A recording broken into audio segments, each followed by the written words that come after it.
नमस्कार दोस्तों, मेरा नाम है राजेश और हमारे पास है टीवीएस रोनिन, जिसको लिए हुए हमें लगभग 2 महीना हो चुका है। तो आज इसके रिव्यू के बारे में हम आपको बताएंगे। तो सबसे पहले तो इसका मीटर के बारे में आपको बता देते हैं। ये है इसका मीटर। 22 से 57 किलोमीटर चल चुकी है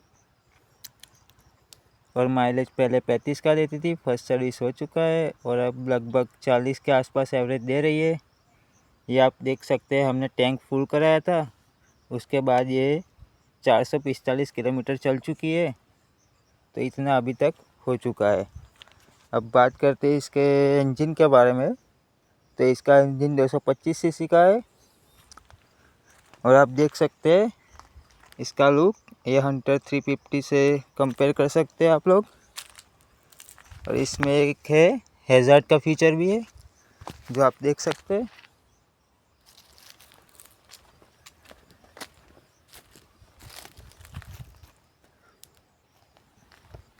ये देख सकते हैं आप, इसकी हैज़ार्ड लाइट है।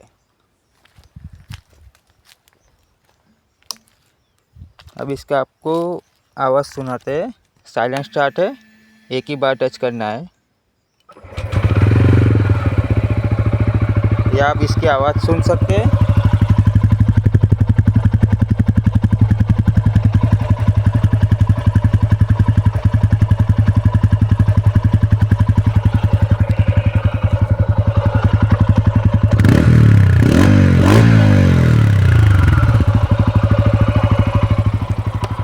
और यहाँ से आप इसको ऑफ कर सकते हैं।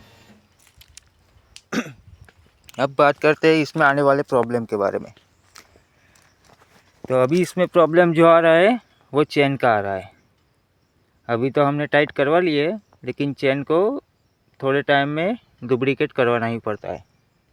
बिना लुब्रिकेट के अगर आप 100-200 किलोमीटर चलाएंगे तो आवाज़ करता ही करता है। दूसरा एक ये फुटरेस है, जो हमने बाहर से मंगवा के लगवाया है। टीवीएस का ये एसेसरीज का पार्ट है। 600 रुपये के आसपास का ये आया था। दूसरी बात है कि मेरी रोनिन के साथ एक दिक्कत हुआ था। दिक्कत ये हुआ था कि जब मैंने ये नई रोनिन लिया था, तो इसका जो ये रेडिएटर नहीं, ऑयल कूलिंग का जो ये रेडिएटर जैसा है, उसमें से जो ऑयल अंदर आता है इंजन में, तो यहाँ पे आप देख सकते हैं इसका मैंने शॉर्ट डाला था, यहाँ से लीकेज हुआ था। तो टीवीएस के शोरूम वालों ने इधर टेम्पररी जो आपको ब्लू कलर का रिंग दिख रहा है, ये ओरिजिनल नहीं है, क्योंकि उनके पास पार्ट अवेलेबल नहीं था। तो इन लोगों ने ये टेम्पररी ओरिंग लगाया था, जो दूसरा बाहर का था। और अभी 2 महीना हो चुका है, गाड़ी लेने के 2 दिन के बाद ही मुझे दिक्कत आई थी। अभी तक मुझे ये पार्ट अवेलेबल नहीं करवाया गया और इसका जो ओरिजिनल ओरिंग है वो अभी तक मेरे को लगवाया नहीं गया। तो आप समझ सकते हैं कि इन लोगों का रिस्पॉन्स कैसा है, क्योंकि बहुत बार मैंने कॉल किया, कंपनी में भी बात की। कंपनी वालों ने बोला है कि जब तक आप पहले आपने जहाँ से डीलर से बाइक ली उनका कांटेक्ट करो, नहीं देते तो हमको बताओ। उसको भी बताया, 2 महीना हो गया है, फिर भी ये मेरा ओरिजिनल ओरिंग अभी तक मेरे को नहीं मिला है। दूसरा कि इसके साथ जो आने वाला गिफ्ट बॉक्स है वो अभी तक मुझे नहीं मिला है। 2 महीना हो गया है, अभी भी मुझे गिफ्ट बॉक्स नहीं मिला है। हेलमेट भी मुझे 1 मंथ बाद मिला। दूसरा इसका ब्रेक का प्रॉब्लम है।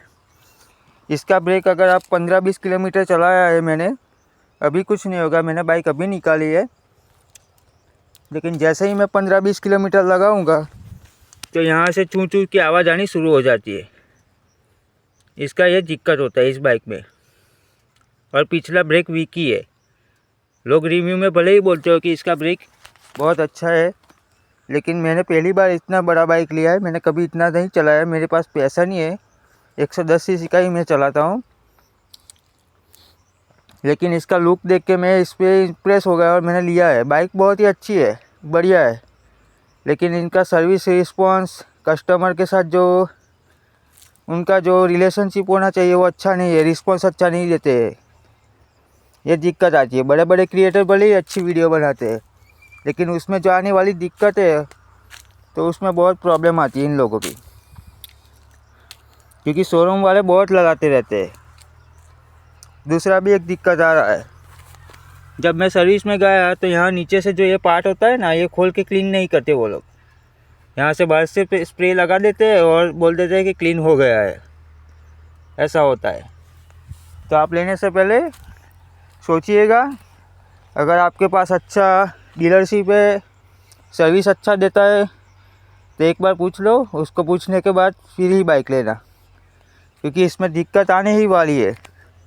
और स्टार्टिंग में इसकी आपको माइलेज नहीं देने वाली है। मैंने जब स्टार्टिंग में दिया तो 35 का भी नहीं दिया मेरे को, 32-33 का माइलेज दिया है, 30 का भी दिया है। और जैसे ही फर्स्ट सर्विस ख़त्म हुआ है उसके बाद अभी एवरेज देना चालू हो गया है। आप देख सकते हैं टैंक फुल करवाया था मैंने और अभी तक 445 किलोमीटर घूम चुका है। और अभी इसका हम देखेंगे, ये ट्रिप भी है और ये DT है, तो अभी 117 किलोमीटर का बता रहा है कि अभी और 117 किलोमीटर चलेगा। तो 17 निकाल दो, अभी भी हम अगर 100 किलोमीटर ऐड कर देंगे तो 550 तक ये चलेगी। तो आप इसको कर सकते हैं। इसका 14 लीटर का टैंक है, तो 14 गुना 40 कर सकते हैं आप, तो आपको पता चल जाएगा कि कितना एवरेज निकलता है इसका। ये दिक्कत होती है। और दूसरी दिक्कत ये है कि इसके साइलेंसर से फटाके मारती है। जब हम स्टार्ट करते हैं ना तो कुछ दिक्कत नहीं आती, लेकिन जब हम रोड पे निकल के लेते हैं, रेस करते हैं, 50-60 की स्पीड पे जाती है और जब स्पीड ब्रेकर आता है और हम गाड़ी को रोकते हैं ब्रेक लगा के, तो एकदम से फटाके मारती है। तो ये भी मैंने सर्विस सेंटर पे बोला तो बोलते हैं ये नॉर्मली फटाके मारती है, लेकिन मैंने दूसरी रॉनिंग को देखा है, उसने कभी ऐसा नहीं किया, मैंने चलाया भी है। तो ये दूसरा एक दिक्कत इसमें है। दूसरा एक दिक्कत है, इंजन से कब नॉर्मल आवाज़ आ रही है टिक टिक करके, जो अभी मैंने बताया था शोरूम में सर्विस पे, लेकिन वो लोग मना कर रहे हैं कि नहीं इसका इंजन का आवाज़ ऐसा ही है। तो ये भी दिक्कत है, क्योंकि हम जब शोरूम वालों को कुछ बोलते हैं कि ये दिक्कत आ रही है तो वो ऐसा ही बोलते हैं कि नहीं ये आवाज़ ऐसा ही होता है। ये दिक्कतें आती रहती है। और दूसरा कि मैंने जहाँ डीलरशिप से जो बाइक लिया है उनके पास इस बाइक के ज़्यादा कस्टमर भी नहीं है, तो जहाँ सर्विस का वो लड़का रहता है वो भी ज़्यादा एक्सपीरियंस वाला नहीं रहता है, कम एक्सपीरियंस वाला रहता है। तो महंगी बाइक वहाँ से ही ले जहाँ से ज़्यादा बाइकें बिकी हो, ताकि उधर आपको सर्विस रिस्पांस अच्छा मिल सके। तो इसीलिए रॉनिंग लेने से पहले सोच समझ के लीजिएगा। अगर ऐसा हो तो